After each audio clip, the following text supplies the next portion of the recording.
Hey, get in here. Dallas is about to start.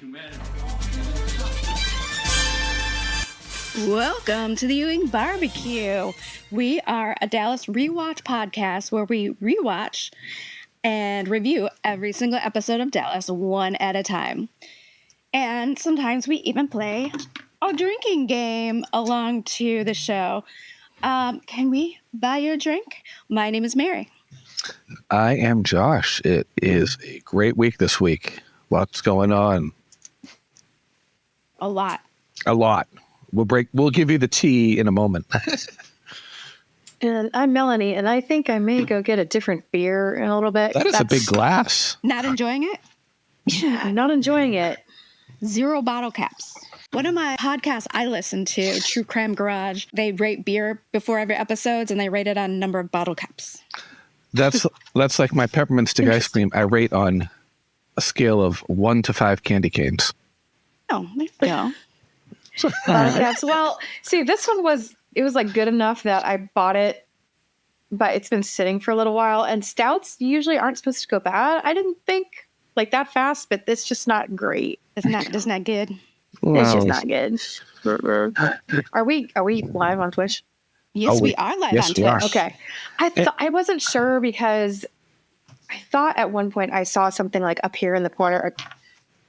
I got a little notification on my phone. Oh, okay. I thought it said how many viewers there were at one point, but maybe I was just imagining that. There are 2 viewers. If you are 2 viewers. Oh, nope, I'm turn that off.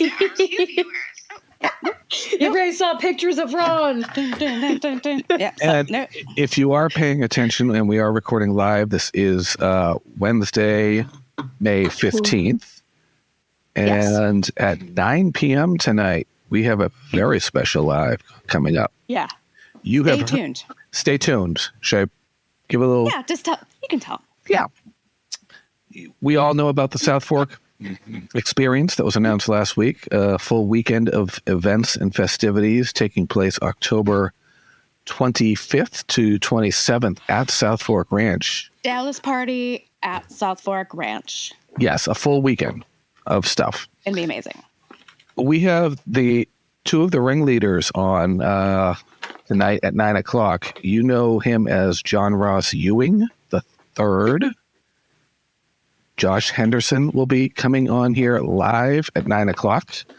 And Mario De La Casa, who does the genie bottles, and he is also one of the event organizers. And they're going to be breaking it down and giving us the tea and starting off what we anticipate to be a several-month-long publicity campaign through the Ewing Barbecue podcast. I wonder if they have everything planned or if we can give them ideas. I got some ideas. Well, I'll tell you, it's interesting. Some of the stuff that they're doing, I went back and looked at an email that I sent to Cherie Wilson last year about having a Yellow Rose Gala Foundation event at South Fork featuring Dallas people. And some of the things going on are literally that was in my email. That was in my email. So I really want them to have some sort of, if they're having some sort of party gathering, I want it to be something like Oil Barons Ball themed. Or because I just want people love shoulder pads and all. Yes. Right. That's what I'm saying. People love, you don't have to, but people love to dress up, and a reason to get your hair all done. Can you and imagine shoulder the pads, gaudy dresses or something like that? Right. It would be goddamn beautiful. I would take all the pictures. Please. At some point in my life. All the Aquanet. Yes. Well. Oh my God. I would go to a place and have them because I don't think I can do it on my own. Give me the 85 you? My dream is to have the 1984 Oil Barons Ball Jenna Wade hair. So it's just big, feather, long. Would you want that blue dress that she wore? That one, she wore the red dress. She wore the blue dress at the 83 Oil Barons Ball. Oh, that's right. I'm thinking of the... and her hair isn't that great on that one. But it's okay. But I'm obviously thinking of the... He bit me, Sue Ellen. How did you do that? One of the greatest episodes of the entire series, in my opinion. with his teeth swelling, how do you think he did it? I'm right now giving it 5 bourbons plus 3 more because I love that episode. 8 Wow. bourbons. 8 bourbons. 8 out of a scale of 5. I love that episode. So quick thank you to our Patreon members, really quick, before we get into other stuff. Our Patreon members are Brendan Fillick, Captain America, Amy Hara, Brad Mulholland, Marie Johnson, Michael Jung, Jason Carter, Jennifer Delicato. I stumble over that every time, and I am so sorry, Jennifer. It's a lot for my mouth to do. Indelicato. It's Laura very pretty, Bernheim, though. Carl Reich, Anita Wren, and Kristen Carlano, whose birthday it is today. Happy birthday, Kristen. Take Yay, a shot happy of bourbon birthday. on us. Yeah, yes. Speaking And of thanks birthdays, to all of you for the Patreon stuff. Yes, because Patreon is the way where our listeners can actively support us.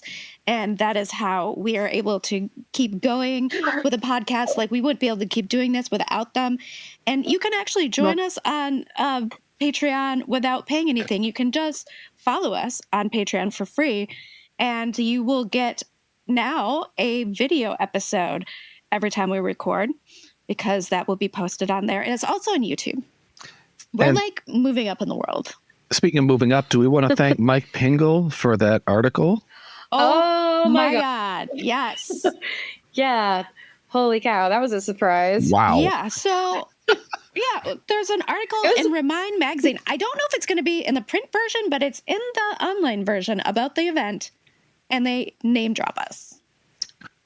Like all 4 of us and the podcast name, because they did Yeah. he did an edit and Yeah. from the Hollywood show.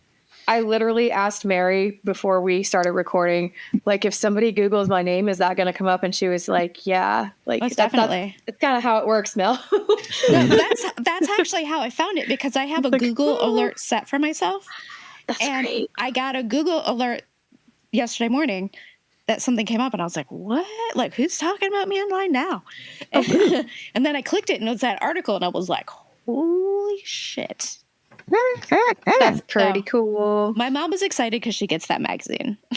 Oh, Oh, see, I thought it was like just like an online thing. No, like it's an actual fancy. print magazine that is all Wow. about like old media. So it talks about old TV shows, and it has really cool pictures and like updates Just- on the actors. And Did you tell her yet? yeah, I told her this morning, and I was like, I was gonna say, don't tell her yet. Wait till she sees the print one. but and I goes, don't know. I don't know if it's going to be in the print one. I'm not Oh. sure. So who knows? So we just have to True. like see. Because if it is, I'm going to get it in a copy. Well, it's a- So it's exciting for me. It is. No, that's It is. huge. Yes. Like and you showed us our stats earlier. We've had since the beginning 55,000 downloads. Yeah. Oh, Yeah. I mean, in That's a 5 lot. years, but that's not, and I know that's nothing compared to like big podcasts, but we're not a big No. podcast. We're a little Well- baby podcast. We barely know what we're doing. And for us to do that with like no budget, no we're just doing it. this I'm is proud the of only us. this is the OnlyFans of podcasts, basically. The only fans of podcast. I mean, basically, except we're not exclusively through a paywall. But, And- if that's going to get us extra money, okay. Free And- OnlyFans. And our God. video of the Hollywood show panel is up to 14,000 views on YouTube. Cool. So That's really cool. So cool. we are, as they So said cool. on the Jeffersons, we're moving on up to the east side. And if this is anybody, if you found this podcast because of that, let me know, because I think Yeah. that's really cool. I'd like to kind of see the metrics for that somehow. Of course, We need to. Can that you ranks- update our QR codes on the business cards? I To include our I can, Twitch? I can update what's on when you click it, what's on there. I can do that. That's so cool. So we wouldn't have to reprint them all. No, I can just, Gosh. yeah, you can just change it. Yeah. Cool. Because I think it just takes you to, take us to our, I don't know if I think it takes us to the website. It's either that or Linktree. I can't remember what I did. And it has all of our social media stuff on it. Yes. and the article I'm still learning how to is internet. kind of a- Qu'est-ce que c'est internet? I said it first. Boom. is kind of a companion to going in for our photo op and having the cast applaud us. And it's like, what has been going on this year? I know. And then when I posted this article on Facebook, and I wrote like, oh my, like, this is insane. Like, they're putting us along with like the cast as people that were there to see. Like, someone please go back in time and tell to 1984 and tell Baby Mary this was a thing. And then Charlene Tilton wrote, something like, it was so great we're so glad you were there. I'm like, are you kidding me? I don't understand life. Pretty cool, especially because this episode tonight, like, her acting was fire. So good. Yes. Oh my God. Yeah, I was gonna say, like, Hats off, Charlene. It was great. Yes. Really, Let truly. me Wow. Let me fly through the birthdays so we can just dive right into this. Yes. I will stick with the beer I'm not crazy about. Yeah, I will skip. No, I'll just briefly mention Barbara Eden at the Hollywood show at the beginning of June. Lee Majors is going to be there as well. He was on in the new series for a few episodes as Ken Richards. Yes. Linda's Sue Ellen's. I forgot about that. She was a boyfriend from. We don't know what time period. It could have been in the 21 years the show was off the air. It could have been way back. You know, because I haven't rewatched the newer series since it went off the air, but I remember watching it, and it seemed like that. It seemed like he knew her before JR, because I think he said something about JR. And so that's, if I remember correctly, that's her version of Barbara Eden knowing JR before. Yeah. Yeah.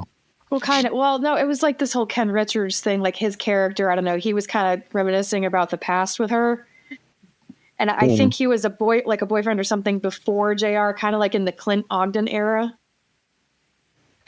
Oh, and then I JR kind of would have loved if he was Clint Ogden. That would have been a deep cut, but that would have been asking way too much for the series. Way too much.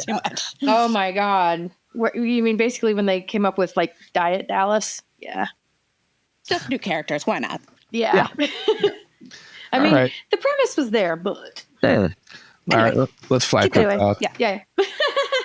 Peyton E. Park, and I will look him up. He was on at some point.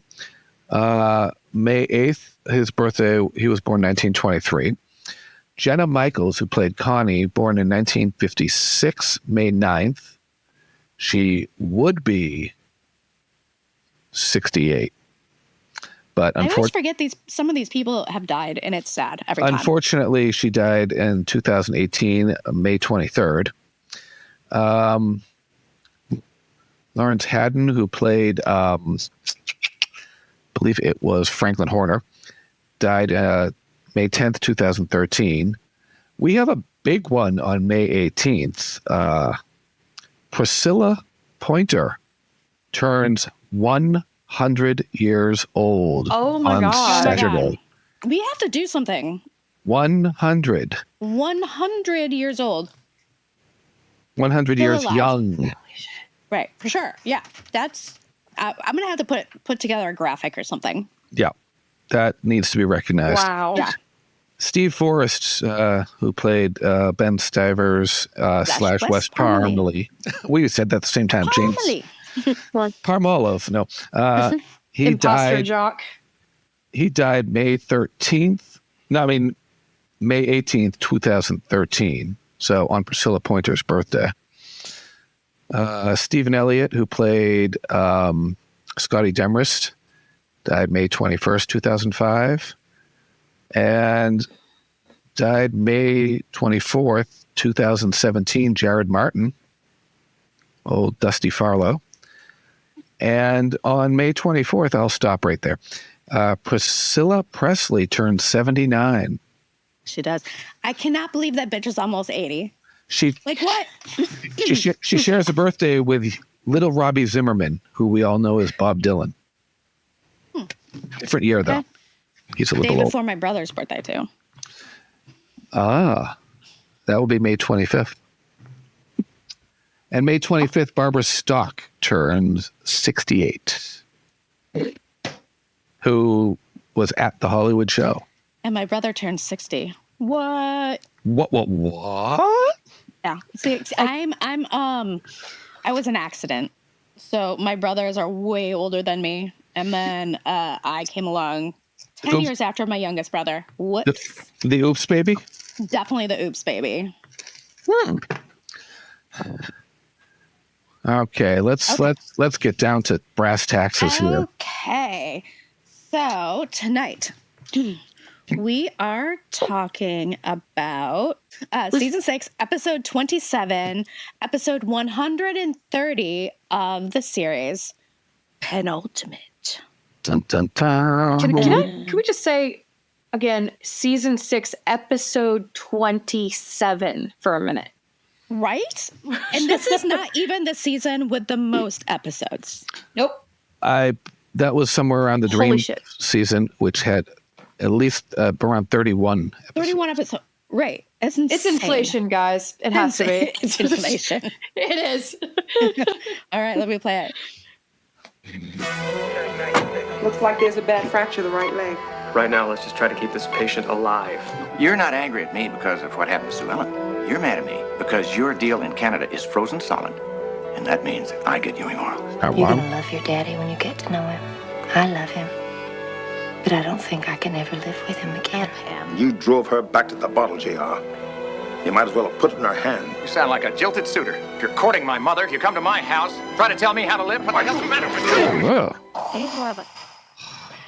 It was written by Howard Lakin, directed by Nick Havinga, and aired April 29th, 1983.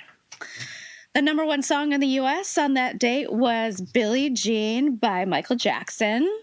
In the UK, it was True by Spandau Ballet, which I love that song. We're getting so 80s. I love it.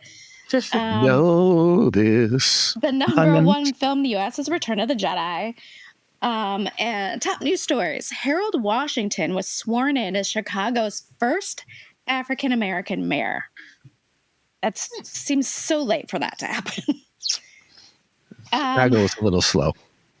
Born this day, Megan Boone, who's a TV actress, and it was very last minute doing these, so I'm sorry, don't know what she's in. She was on The Blacklist with James Spader. It's okay. Cool. Yep. Also, Eliza Hershkovitz, an American journalist and news anchor who has worked for various media outlets, including CNN and MSNBC, and the actor Sam Jones III. We know what he did. Smallville. Oh, okay. See? There we go. Smallville.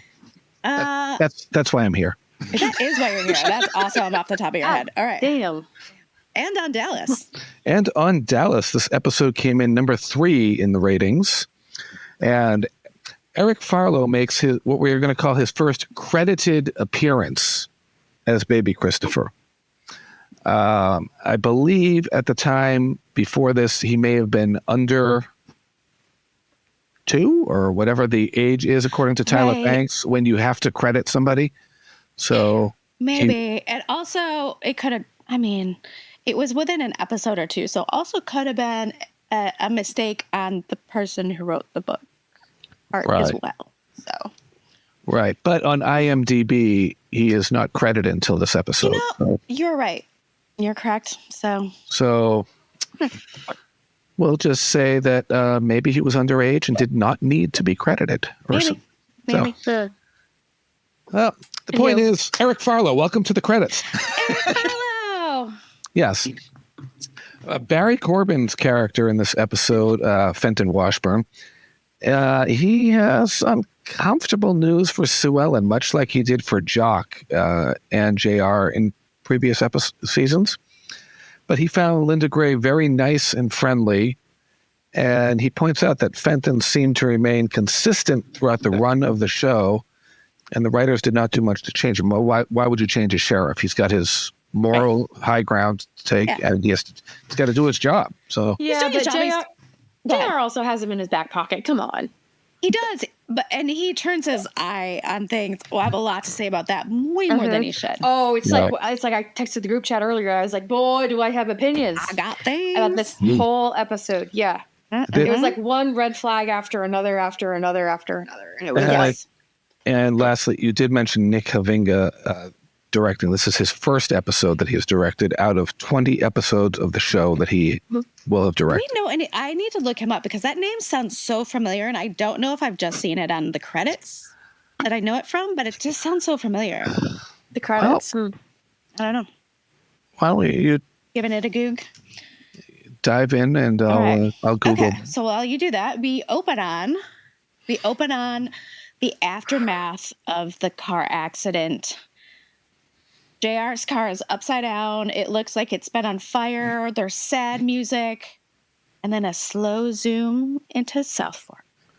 And I like, during these early scenes, how you don't really know the status of the people in the car. They really, really hold that close to the vest. Even in the scene in the operating room, you don't know who is on that table. Yeah, notice that. Something bothered me about the way the car was laying on its roof still, and knowing the news that we find out about Mickey coming up. I'm just kind of like, how badly do you have to manhandle somebody to, get them out of a car like that without turning it over and cutting the roof off? Nick Havinga. And as a former first responder, you'd think I'd remember the answer to this question, but I'm drawing a blank right now. He wasn't buckled in, so there's a chance he could have even gone through the windshield. Mm-hmm. And we don't know that because the car's on its roof. Right. Okay, Nick Havinga, very briefly, quickly. Alf, 30 episodes. Knots Landing, 17 episodes. Murder, She Wrote. Law and Harry McGraw, Hooperman. These are directing all of these? Yep. Aftermath, Remington Steel, Flamingo Road, Harper Valley PTA, Flow, The Incredible Hulk. Very 80s director. Yep. Oh, he's got Facts a lot of of Life, stuff on his Welcome Back, resume. Kotter. Yep. Okay, yeah. Okay. Wow. I think I must have just seen his name through the 80s in credits. Yes. Yeah. So Ellie calls Ray to let him know. So this is our exposition. So we find out everything that's happened. JR and Lucy, because Sue Ellen and Mickey first have been in an accident. JR and Lucy have gone to the emergency room at Braddock Memorial. Did they ride in the same car? Braddock that would have been a very Emergency. unusual. They did say Braddock Emergency, but I figured it. Do you think it's different than Braddock Memorial? Braddock Emergency is like it's almost like an outpatient facility or not even. It's like it's a smaller hospital because they talk about transferring him to Dallas Memorial later. Right, but there's also Braddock Memorial.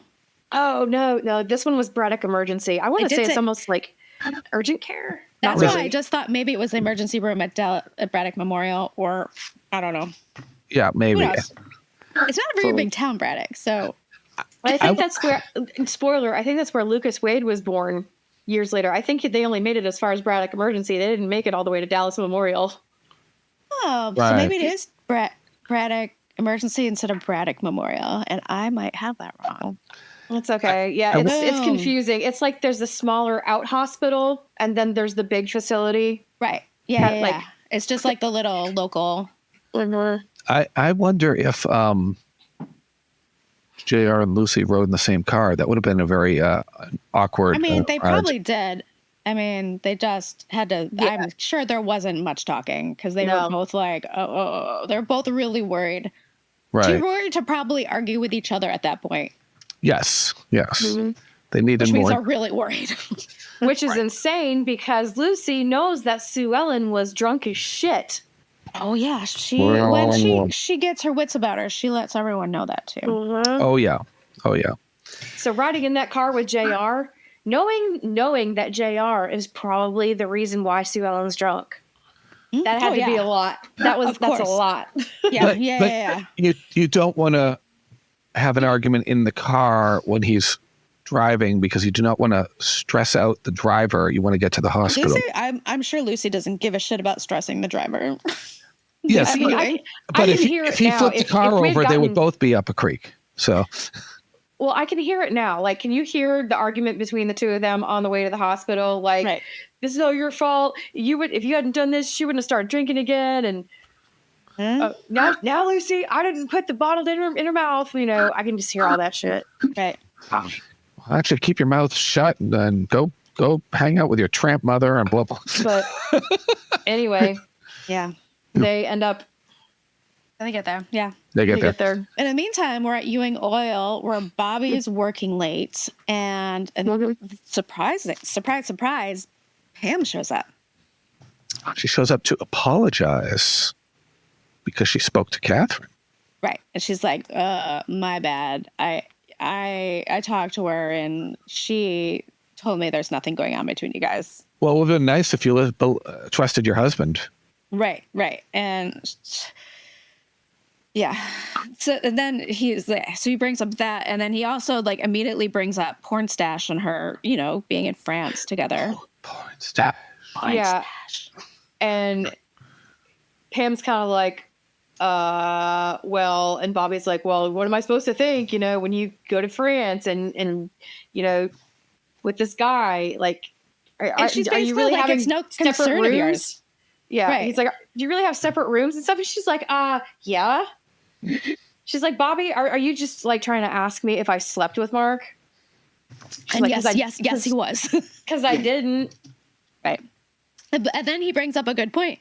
Like, right, but okay, how many more romantic French dinners would it have taken until you did? And then she's like, I don't know. Yeah, exactly. Because the only reason that she didn't is because they were interrupted. Right. Because she was totally gonna. 100%. Yep. Yeah. And he's like, damn it, Pam. Like, kind of, I'm like, I'm still your husband. You're still my wife. Right. And she's like, And then he's like, that must mean you actually have feelings. So you're admitting you have feelings for him. And she's like, yeah. Like, at least she's being honest. But she's like, and then she's like, but I also like love you. Right. Well, why don't we go confused. get something to eat and we'll talk about it? Yeah. Which is maybe, food's Awkward. always good. Awkward dinner. Yeah. Because now nobody has to talk. But they were laughing at when we cut to them later. So they are. So yeah, it's easier over wine, probably. They're odd. And he leaves a moment. They leave a moment too soon because as soon as they leave, Phyllis takes a call from Ellie, and they would have learned about the accident. Yeah, so they don't know as they go off to dinner. The media knows. The media does. The media knows. Because the media even freaking reports where they are. It's true. Their names, what happened, what hospital they've been taken to. HIPAA, not a thing yet. Now, not a thing. Now, you notice as this goes on, and you'll see it during the rest of the storyline, a lot of times people like Wash Fenton and all, they refer to him as the Trotter Boy instead of Mickey, or they just say the Trotter Boy. Oh, yeah. It's like he has a name. He's not just the Trotter Boy. Yeah, that just shows they don't really give a shit about him, which kind of seems like the case. Right. Yeah. Collateral damage. Oh, yeah. He's not a Ewing. He's not a Ewing. Speaking of him, we cut to the hospital where the staff is working on someone. We don't see who it is, but they seem concerned. Again, they're withholding for us who is actually more severely injured from that accident, whether it's Sue Ellen or Mickey. We at this point still don't know. We don't know. Yeah. But then, and they say that they are worried that they might not live. And then they cut to Lucy looking super worried in the waiting room. And so you're like, okay, is it Mickey? Everyone rushes in. Then that's what, like, everyone who was not involved rushes into the emergency room, sees her. And Donna goes, is that the waiting room? Donna, haven't you been to this place before? Wouldn't you know where the waiting room is? And wouldn't it be obvious that, like, Lucy's sitting there, like, right there. Right. In front of your face. And that's when you're like, okay, writers. What? Right. We should have blocked this differently if we're going to include that line. Yes. Yeah, They could have put the waiting room a little further down the hall. And they asked where the waiting room is. Yeah. Cut to them walking in. But with the number of times Ewings have been admitted to hospitals, you would think they would know where the waiting room is. Well, they usually go to Dallas Memorial and not Braddock Emergency in their defense. Except when Jock had his heart attack. When Jock had his heart attack, I think they went there first, and then he was. The place is this big. It's probably like one of those small airports. It's like 1-2 hallways. Well, like the Burbank Airport, yes. Like the Burbank Airport. Oh, love it. So then she explains to them what happened, and that's when JR and Sue Ellen kind of stagger into the waiting room, and so then we know for sure that it's Mickey. That's the perfect word, stagger. Yeah, she's staggering. And at first you're like, oh, she's just because she's hurt, and there's like blood on her sweater, and her pants are torn. Face is all scraped up. Oh, yeah. Bruised. And she looks rough. She looks very rough. And you're like, oh, did she like break her leg or something? But then I think she broke her wrist, didn't she? She had her wrist in a yeah, that was wrapped. Mm-hmm.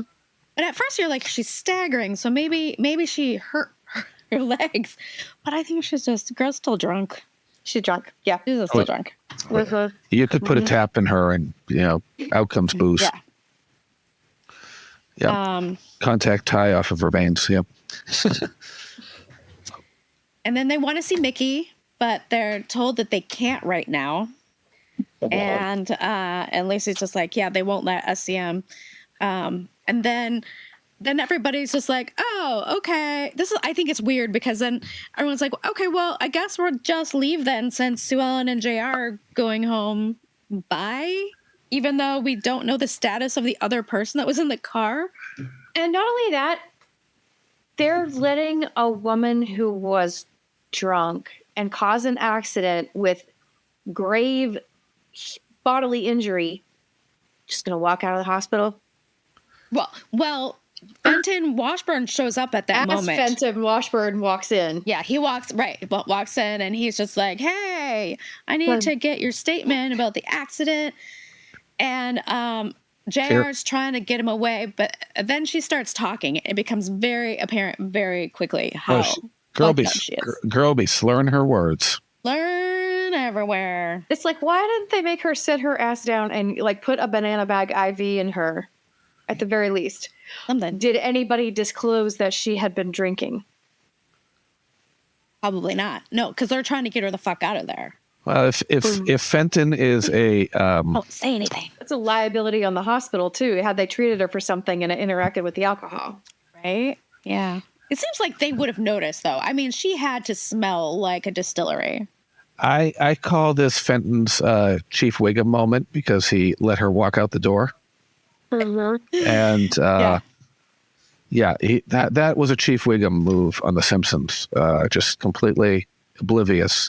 A good sheriff would say, you display all the symptoms of someone who's quite inebriated, so you're not going anywhere. Terrible at his job. That's when Lucy is like, hey, she's totally drunk, and that's the reason the accident happened. And then everyone tells Lucy to calm down. Like, what? Sure, because that's always the answer. That's always what you say to a woman who's just had something terrible happen to her, like, boyfriend. Who's pointing out, like, she's spitting facts at that moment. Like, she was drunk, and that's the reason, and you're going to let her leave? And they're just like, oh, calm down, Lucy. Very dismissive of her. That's very dismissive. She's like, you are dirty, stinking drunk, Sue Ellen. And it's bad enough you have to ruin your own life. You don't, and then you got to ruin the lives of other people, too. And she's not wrong. I feel I have little to no sympathy for Sue Ellen. Ellie was not there at that point. Mm-hmm. She walked out. She said, I'll be in the car, in her very agitated voice. Yeah, I don't want to deal with any of this shit. She's just like, this bullshit again. Seriously. Right. And I feel like Sue Ellen's gotten her pass for drunk driving. Like, she doesn't get another one. She shouldn't even have this one. She already crashed her car running away from the sanitarium when she was pregnant. Right. I know. She's got one. She doesn't get another one.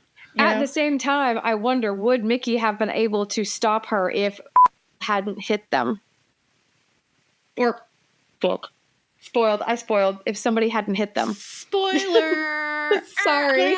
If some crazy person had not hit them, if some crazy person had not hit their car coming out of the ranch, some hit and run driver, would this would he have been able to stop her? Possibly. That's what you were trying to say, right? Correct. Yes. Well, I mean, that's a woulda, coulda, shoulda moment. We don't know. I think it would have been, at the very least, he would have run the car off the road, but they would not have flipped over. He would have ditched it and probably gotten the keys out of the ignition. And you could tell that they were filming on a live street, because the cars that kept driving by while they were filming, that were just random cars that were passing by the accident. So they obviously did not close the road to film that. It takes a lot for them to get that done. And I know that because when I watched filming for Twin Peaks The Return, they were not able to most of the time. And so you can see cars driving back and forth. And it's like when they were filming in Moscow in later years in Red Square, you could see people in the background, just average citizens, all standing there watching them. Like, they did nothing to, like, can you go about your normal activity and just not pay attention? Because, they really can't do anything because it's not a closed set. But anyway. Back to the restaurant where Pam and Bobby are actually laughing. Yeah, they seem to be getting along pretty well for what just went down. This is weird. It is a weird dynamic because then... It is. Because, like, they're literally, like, angry at each other. And then they, like, jump into bed together. And then they're angry at each other again. And then they, like, travel. And now they're, like, angry. And then they're laughing again. And they're eating food. Guys, Food is the version of sex in the scene. Yeah. Kind of, I mean, at this point, it's like, I want to shake both of them and be like, are you in or are you out? Like, what are you doing? Right. Both of you. What are you doing? And she's like, well, I might be deciding who went. Oh, because he says, at the beginning, he says, I'm surprised you haven't brought up the drill bit. Or she says that to him, sorry. And he said that he didn't know how to broach the subject because it's awkward. Right. And she could be deciding who gets the company. But before they have a chance to really dive into that, Punk and Mavis make their cameo for the episode as they come by. And, it's good to see you two together again. Sue Ellen must be all right. And they're like, what? And they're like, Sue Ellen? And then, here we go. HIPAA violations. Well, no HIPAA. Sorry, pre-HIPAA. Punk and Mavis heard about the accident on the radio on the way over. And they know exactly who was in it, what happened, and what hospital they've been taken to. All from FM radio. Assuming. We don't even know how Mickey is because they don't know. And they're like, we're going to release all this information. It's fine. We're going to release all this information because the world cares about everything going on in the lives of the Ewings. They're like the royal family of Dallas. That's the only reason it made the news was because of Sue Ellen. Yeah. That's true. If it was just Mickey, nothing. Nothing. Well, if it was just Mickey, yeah, maybe, possibly, if he was leaving South Fork Ranch. But Right. Anything to do with the Ewings is going to make the news. Car crash outside the Ewing estate, Ewing Ranch, South Fork. Injures local boy. Right. Basically. The Trotter boy. The Trotter boy. Injures the Trotter boy, yeah. Yeah. So then we go back to the hospital where the doctor comes to the waiting room and lets everyone know that they are transferring Mickey to Dallas Memorial because they've done all they can really with what they have because it's limited. And he's still unconscious and they're worried that he may have neurological issues. Basically, they need to move him to a different level trauma center. Yeah. One with the equipment and the staff. Dallas Memorial is the best in the state for that. So luckily. Right. And if this show were called Houston, then Houston Memorial would be the best in the state for that. Right. Right. But Bobby and Pam do arrive, and they get filled in and are surprised to hear that Sue Ellen was drinking. Yeah. I feel like Bobby shouldn't be that surprised, but, it's Bobby. No, and Bobby, damn it, Bobby. Damn it, Bobby. Damn it, Bobby. He really, man, he's something this episode with some of the shit that comes out of his mouth. Right? Well, yeah, we'll get there. We'll get there. We'll get there eventually. So, is it just me, or does Donna just seem a little annoyed at this entire situation? I don't know. Like, she was just giving off, like, annoyed vibes or something. I wonder if it's, like, anxious, annoyed. Maybe. Because she's just like, we have no idea what's happening. We don't know anything. I don't know. Whatever. Right. She's in no mood for anybody's shit. Yeah. All she knows is that it involves Mickey. Yeah. And Lucy has less shits to give. M-I-C. She's the one who says that. See you in the hospital. K-E-Y. M-I-C. See you in the hospital. K-E-Y. She says, God must, I've never heard this saying before, by the way. God really does protect drunks and little children. I'm like, Ow. Burn.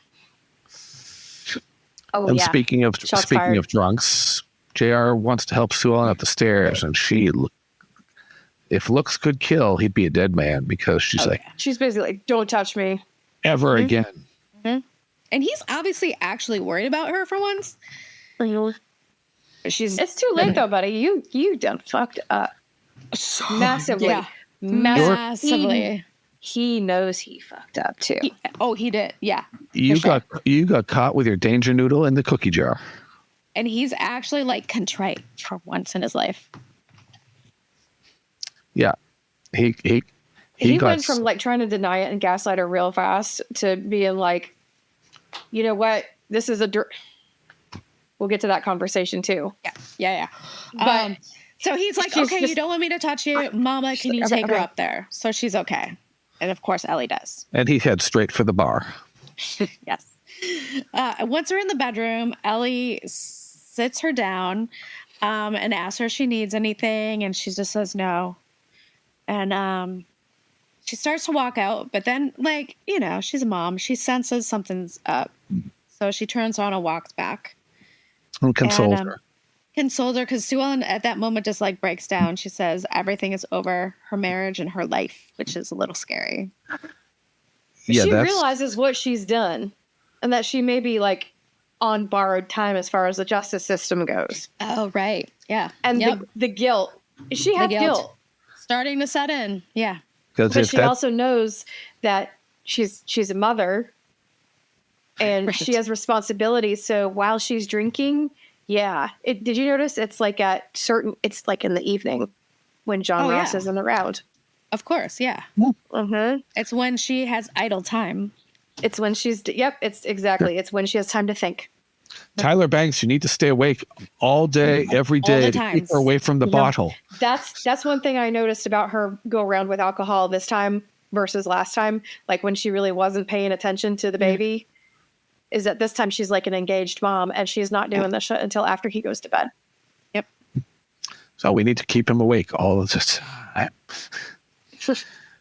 And then Dr. Danvers is walking out with JR, going over, I guess they gave her some next sedative, morning, right? Sedative the next morning, or yeah. Oh, so they gave the woman coming down off of a bender a sedative. Okay. Goddamn Dr. Danvers. Always with the sedatives. That's his go-to for everything. It is. Just give her a like, little pinch, Sue. Honestly, Dr. Danvers, please come to my house because I've been having insomnia. Please, I need a sedative. I do. Yes. Mm-hmm. Well, we could get you some product from Omri to. I tell you, I take a half a pill at night before bed. like earlier in the evening, and I have such a great night's sleep with the stuff that he.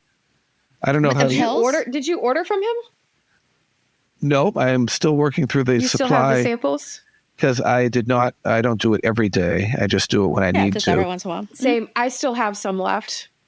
And I'm mixing it up with the CBD that I'm using because the CBD store in my town is being forced out by the Board of Health because they decided that only in my town and none of the surrounding towns that tinctures, oils, and water solubles are classified as food, and it is illegal in the state to put CBD in food.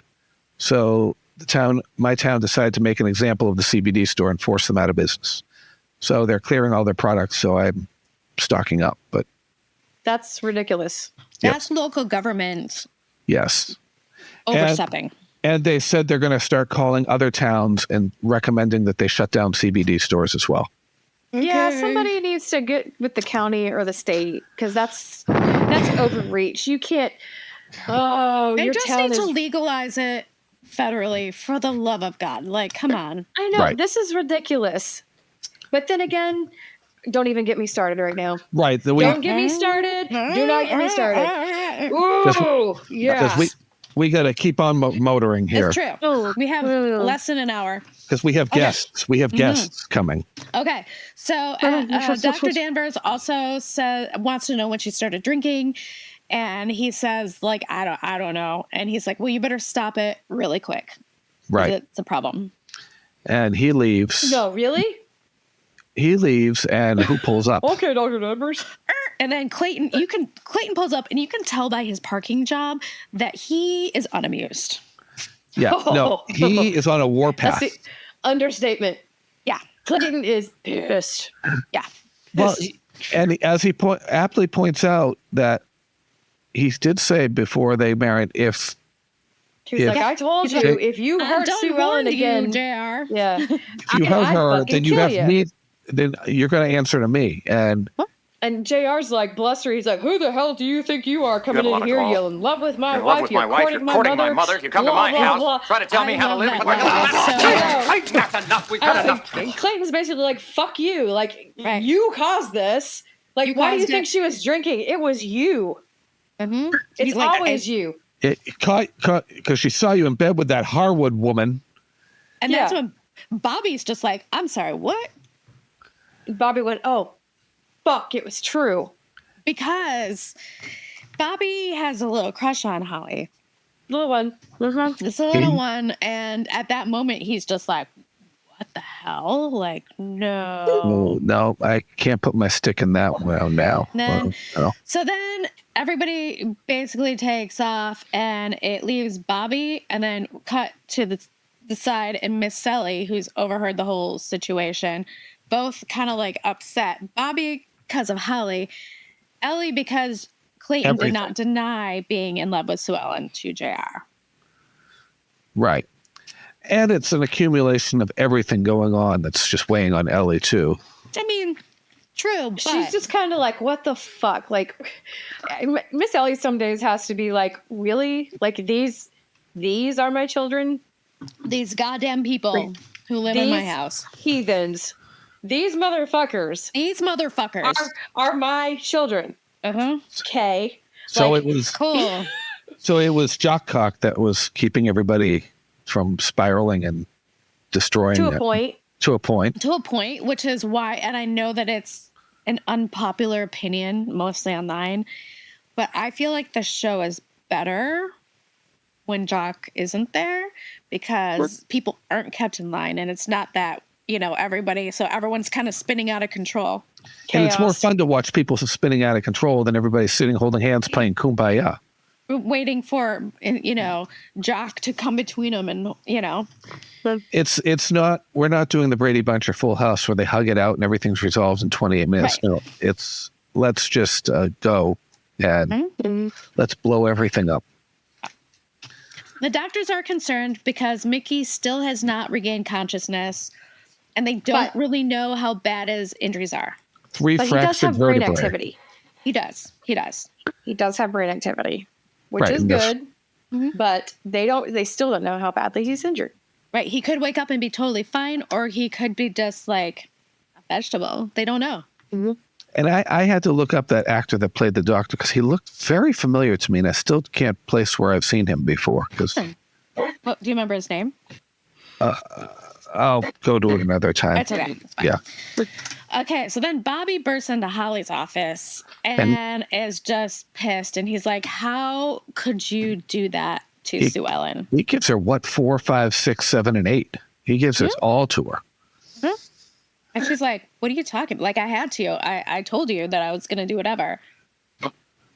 And she thought, Sue Ellen would come in. She'd be mad. She'd throw some things around, forbid him from seeing Holly again. Right. That would be the end of it. The problem is she did not know that Sue Ellen was an alcoholic that lives in the fantasy world. Right. And, like, I get that Bobby didn't know how far Holly would go, but also I feel like Holly was being pretty straightforward the whole time. Like, I'll do what I have to do. Mm-hmm. I feel like Bobby should have, if that was going to be a thing, Bobby probably should have said, don't bring Sue Ellen into it. But it's Bobby. Bobby's a dumbass. Bobby's just, he's so dumb. He's just so Bobby's dumb. a dumbass. He is. He's so dumb. He's so pretty and so dumb. Our beautiful idiot. A beautiful idiot. Yes. Yeah. That would be a good t-shirt. Beautiful idiot. Bobby. And, I love it. And Bobby, can we cue up the music? Because now we cut to Hey, Barnabas. Pornstache at the hotel. Hold on. Where is it?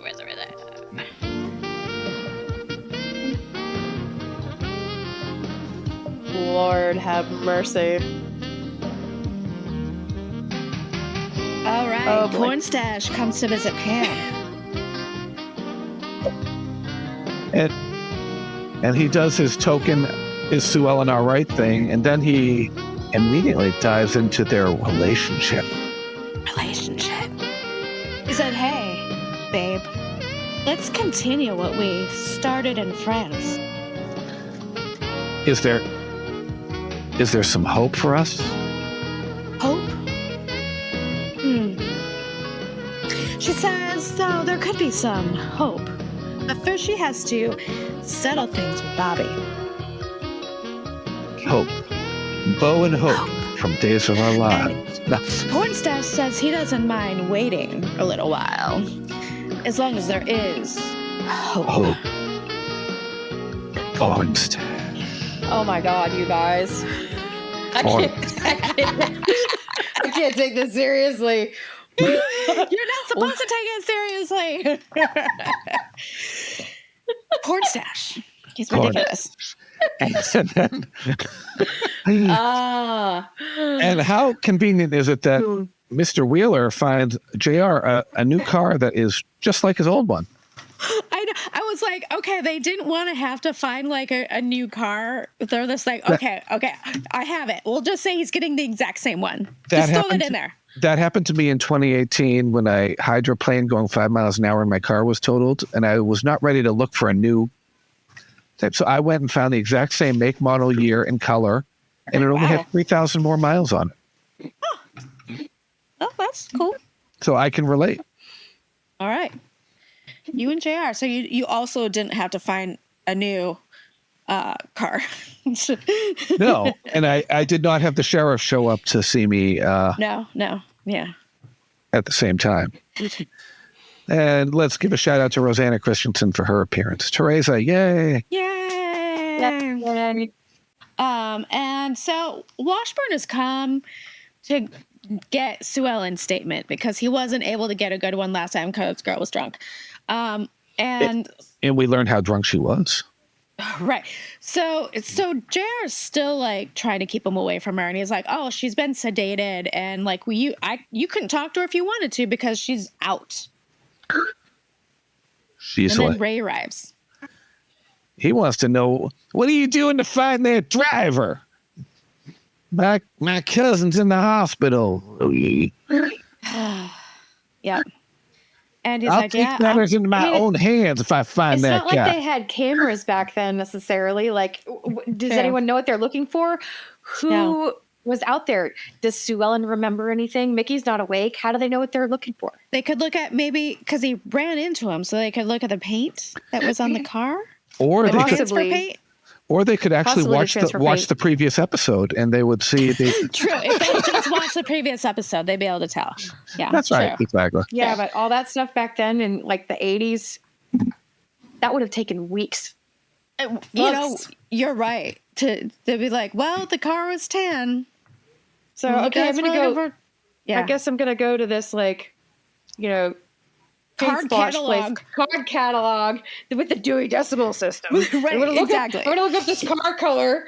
We're going to contact every body shop that's had any cars come in with this damage, and within an X mile radius of this area. Got to get out that What are you phone expecting, book. Ray? Right, it's 1983. That phone book that's a snook.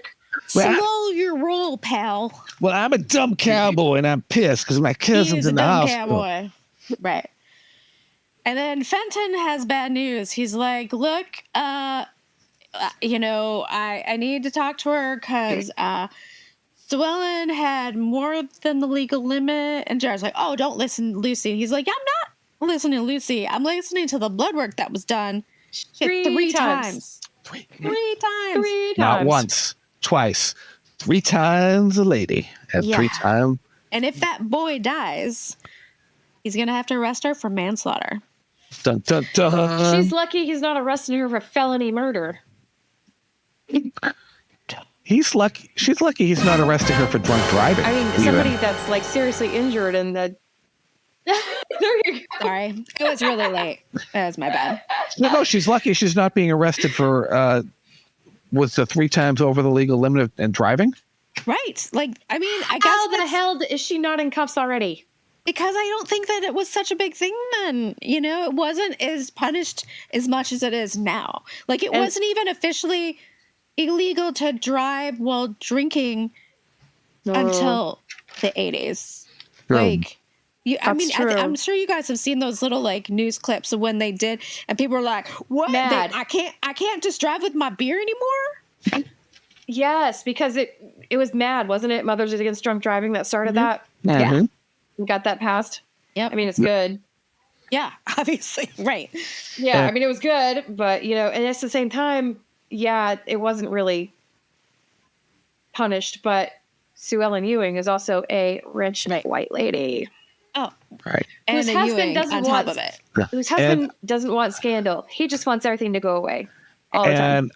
He pays people off. I hate to bring up race, but if it was a poor black woman or a Hispanic, they would have been. That was my whole point of pointing out that Sue Ellen was a rich white woman. Rich white lady, yeah. Right. Yeah, if it was, if that was Teresa in that car.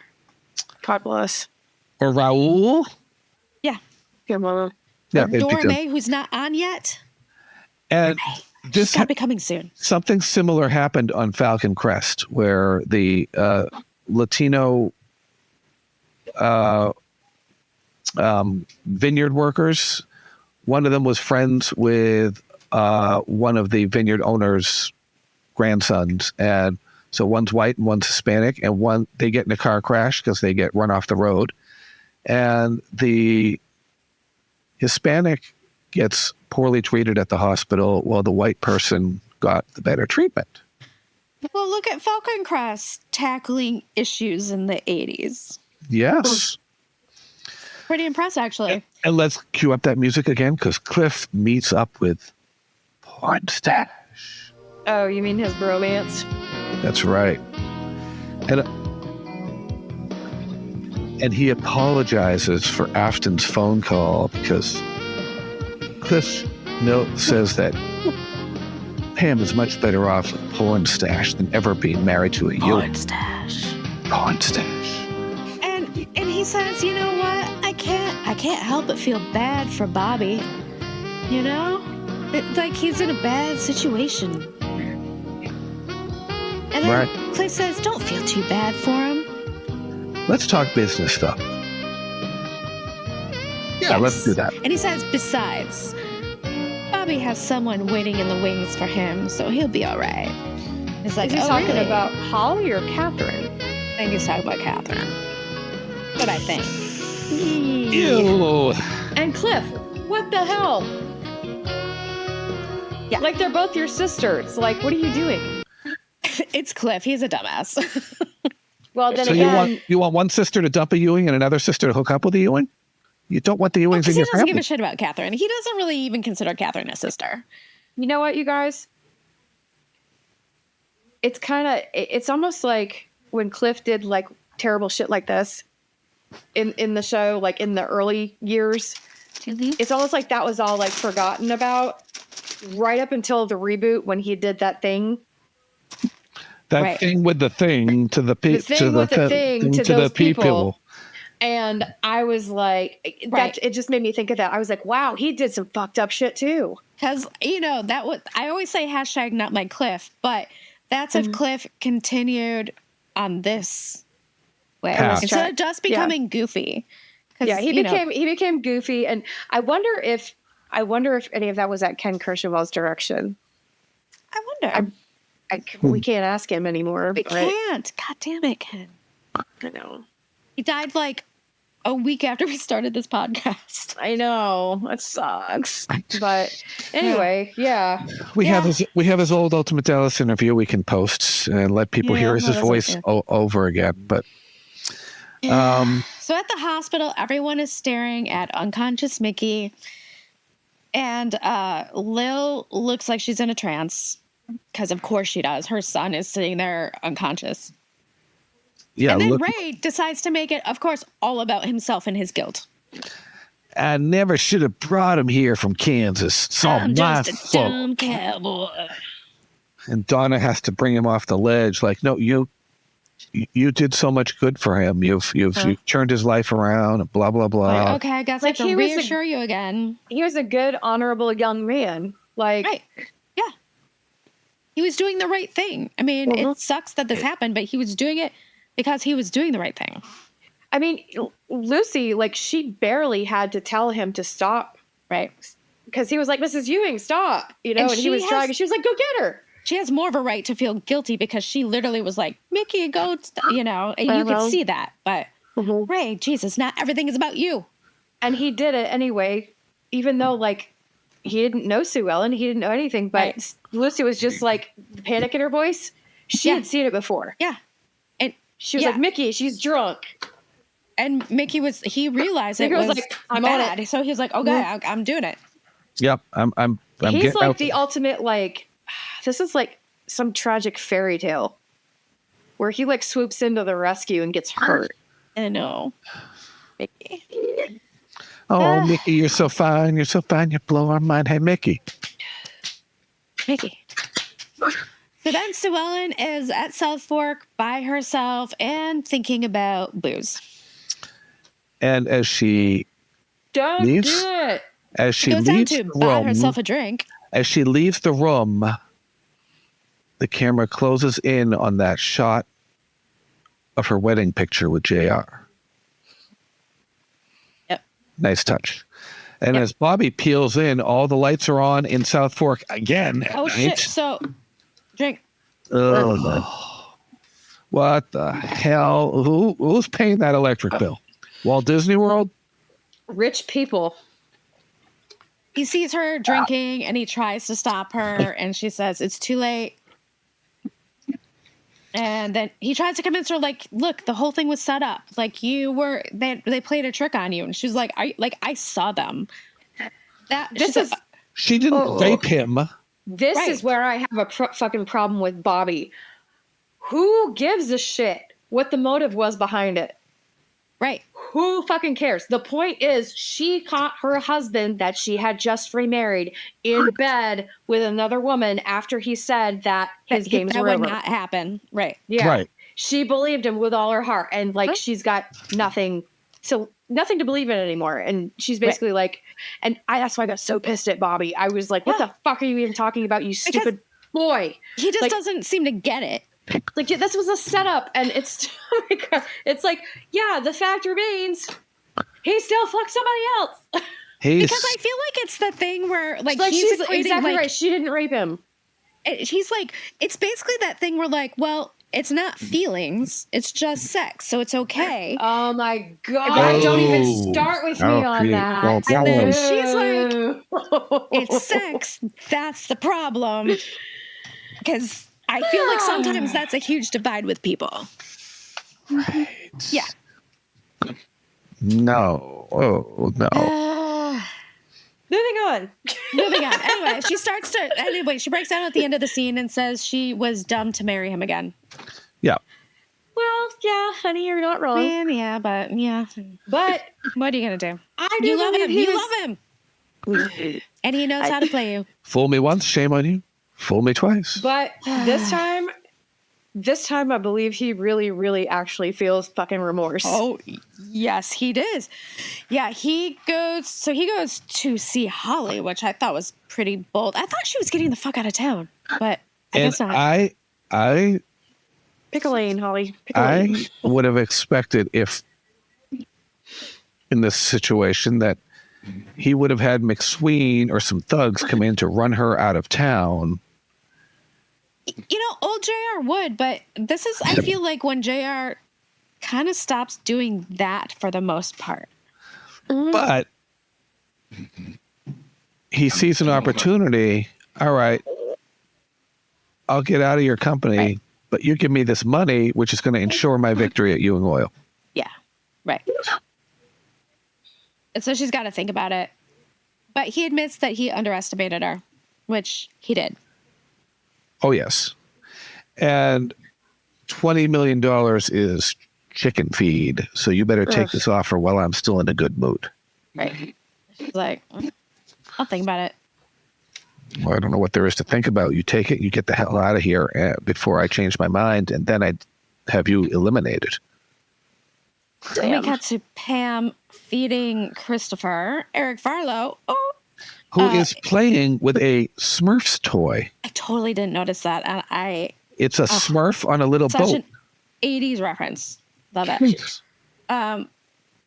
Feeding him in the hotel room, and she's talking to him about how she's feeling guilty about taking away from his home to be in a hotel room. And she grew up without a home and blah, blah, blah herself. Okay, so did she grow up without a home? Because I thought they just lived on the poor side of the tracks. I didn't realize they didn't have a home. They lived with Aunt Maggie. They lived with her Aunt Maggie. Yeah. And cousin Jimmy. They had a home. They had a home. I think was like, Pam, what are you talking about? Pam's probably talking about she didn't have a home in the traditional sense. She came from a broken home. Oh, okay. I see what you mean. It's that generation, Yeah. Oh, she came from a broken home. More exposition to the little kid. children that can't speak. Right. You're going to love your daddy when you get to know him, but I love him, but I don't think I can ever live with him. Live with him again. Dun, dun, dun. Us, Pam. All right. Dun, dun. All right. Rye. Fry. Okay. I can't read. I was doing this voice to text while watching it, and I just want to read my notes to you because they make absolutely no sense because it was mishearing me. It says Ewing Oil. Ja, kann sein, which is in German. Yeah. To turn Barbie things he shirt more for running people. Lives Jay this remind the he does have green hands himself. What the fuck? Okay, so I don't know what's happening in this scene because I think my keyboard switched to German. I think that's what happened. JR goes into Bobby's office to rub his nose in how things are with the Canadian deal. And then they get in this argument about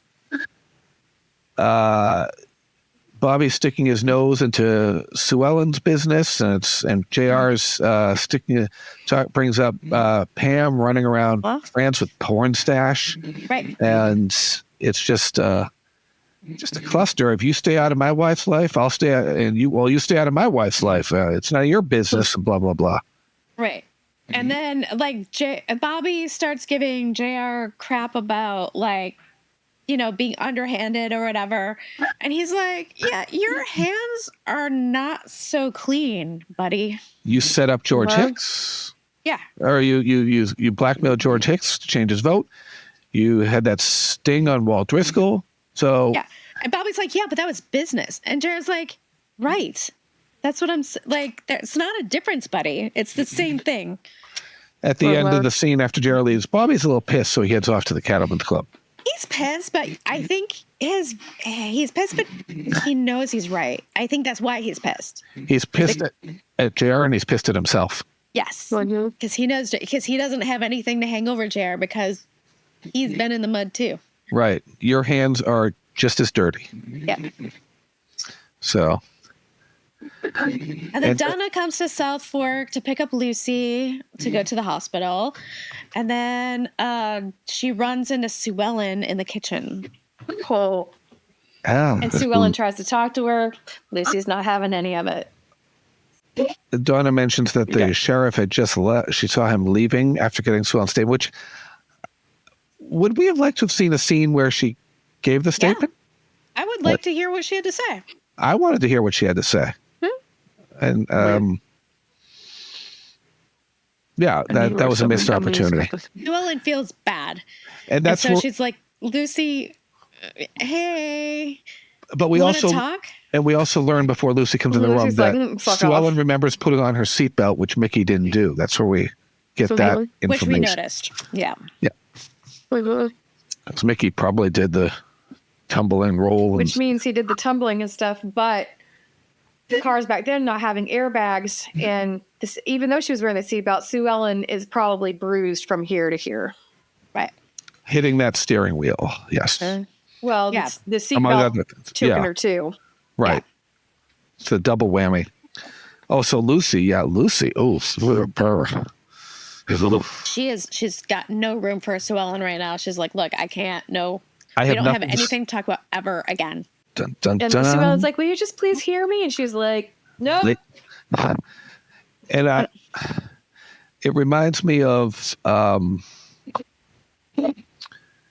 scenes like when she said to Pam during the miniseries, lady, you don't stand a prayer. She just like, lady don't talk to, lady, you don't stand a chance, and blah, blah, blah. And just, it's like, oh, burr.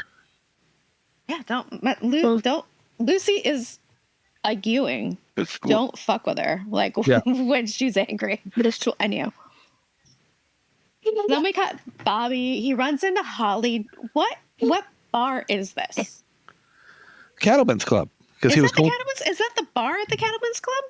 I think he went over to the bar because that's where Cliff was with them, and when Bobby came in. Yeah, that's what I put question mark on where they were because I wasn't sure if that was the Cattlemen's Club. Okay, because we don't usually go by the bar. Okay. Right. So, Bobby runs into Holly, and she tells him that her plan worked. And he does he orders a scotch on the rocks at that point. Holly, we don't give a rat's ass about your plan right now, for God's sake. Somebody's lying in the hospital in a coma. I mean, right. And so your plan is secondary to a human life, okay? And Bobby's just like, but it caused all this trouble, and she apologizes again. She's like, I had no idea, and she's like, let me do what I can to fix it, and she says, you know how I feel about you, and then he says, well, can you do an installment plan? Give him a little bit up front, and then the bulk of it after the contest is over. She doesn't know, but I think Holly would try anything at this point because she really trying to get with Bobby. So. Yeah. But he knows that she's partly responsible for what happened with JR and Sue Ellen. So she shouldn't have a chance now. No, she doesn't have a chance, but she doesn't know that because she doesn't know Bobby that well. Nope. And I feel like we don't know Bobby that well until that happens. Yeah, exactly. Yeah. And so after Cliff left Pornstache, he went to Pam's house. Pornstache. He's like, hey, I just had drinks with your new boyfriend. She's like, Cliff, he's not my boyfriend. I like this banter. It's very brother-sister banter. And he goes, well, Yeah, it is. He's like, well, he's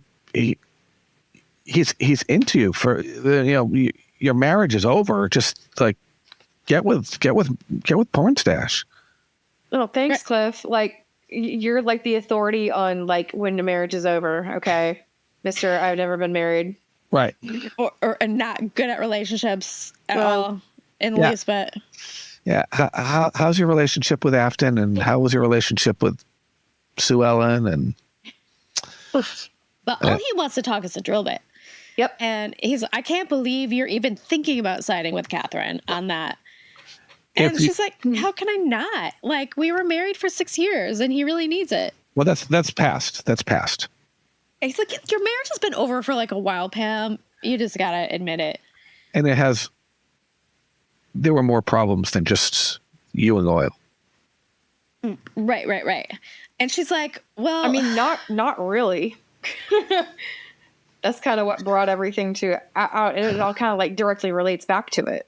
I mean, it does all kind of, but it's mostly, I would say, their communication. Oh, which is terrible. Everything, because if they had just communicated with each other, they wouldn't have had these troubles. But they never did.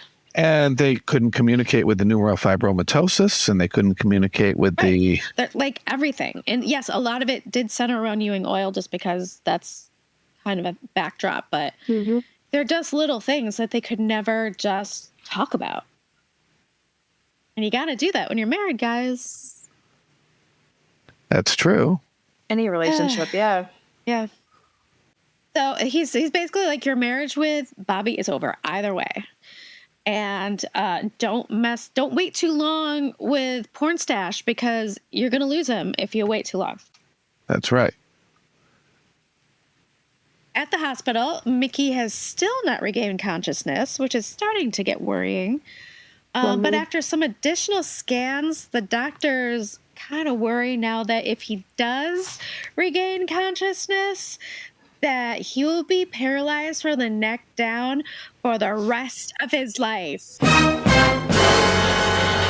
That was perfect. And I feel bad laughing at it. Actually timed it good once. The rest of his life. Just like. No. And then we cut to South Fork, and Sue Ellen has waited up for JR, and she's like, I just want to talk to you, and I want you to explain to me why we are living in this nightmare. All of a sudden. And he's like, darling, and she's like, he doesn't really have anything good to say. He doesn't. She's like, why did you go through all of that effort to like chase me and get me back? And he's like, what do you mean? And she's like, you like chased me, you remarried, like if you wanted to be with other women, you should have been with other women. Like, what was the whole thing? And he's like, no. That has nothing to do with it. It's about Ewing Oil. And like, I truly love you. And she's like, are you fucking kidding me? Fuck up. No. Right. No. It's not. It's like, she's like, I don't want to hear it anymore. Hey. Like, no. Your dick was in somebody else's vajayjay. Don't like it. And I saw you. And I saw it with my own eyes. She's going to have to like pour battery acid on her eyes now to get that out, because it's just going to, that shit's going to be replaying over and over and over and over. And that's why she's drinking. Yeah. To like shut it out. Yep. And he legitimately feels awful about this. For once, he legitimately actually feels bad, which is kind of nice to see. Have to be honest on that. But that doesn't change anything. And so he walks out, freeze frame. So Ellen is crying. Drink twice. Oh shit. Okay. So I'm giving this episode 4.75 bourbons. It's all the things are starting to pay off. It was a good one. And I'll take that and a scotch on the rocks. Sick. And I'm going with a 4.9 because we are getting close to it's the penultimate. It's the next to last episode of the season. And usually when season winds down, everything comes together and all the caca hits the fan. as they say. And I'm going to give it a total car of JRs. Jeez, I don't know. It was a very good episode. I say 4.9 bourbons and a seatbelt fastened for Ricky.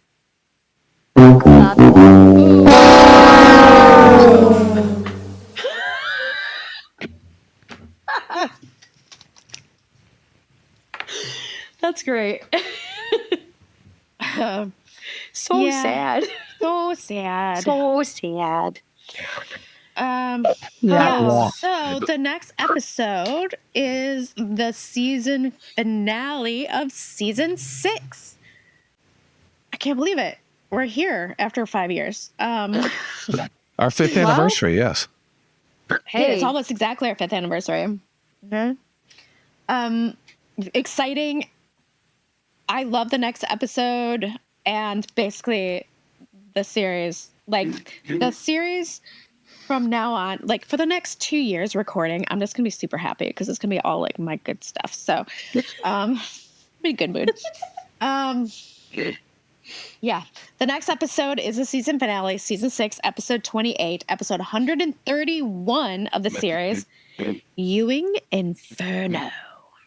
Now tell me, was Mark Grayson the only one?